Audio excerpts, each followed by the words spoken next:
Processor হিসেবে আছে i7-14700Kf, এটাতে আছে 20টি কোর এবং 28টি থ্রেড।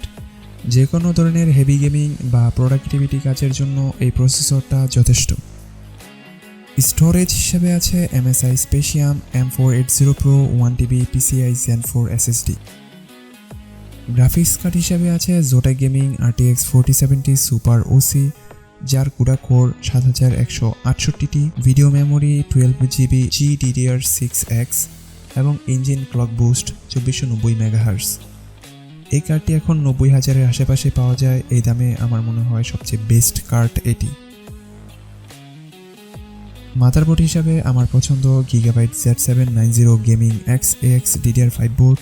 এই মাদারবোর্ডটিতে রয়েছে 4টি Android 2 স্লট, যে 4টি হচ্ছে PCIe Gen 4 স্লট এবং সবগুলো SSD স্লটে রয়েছে হিটসিঙ্ক, রয়েছে অনবোর্ড ওয়াইফাই 6E এবং টাইপ সি পোর্ট। কুলার হিসাবে ব্যবহার করছি first player MT360 CPU liquid cooler. এই কুলারটা নেওয়ার একটাই কারণ, সেটা হলো কুলারের পাইপটা ARGB। র্যাম ব্যবহার করছি Corsair RGB 16GB DDR5 6000 MHz RAM এবং পুরো সিস্টেমটাকে পাওয়ার দেওয়ার জন্য পাওয়ার সাপ্লাই হিসেবে ব্যবহার করছি থার্মালটেকের 750 ওয়াটের একটি পাওয়ার সাপ্লাই। এই পিসিটির সাথে মনিটর হিসেবে ব্যবহার করছি ওয়ালটনের 4K 60Hz IPS প্যানেল, যেটা একটি 27 ইঞ্চির মনিটর।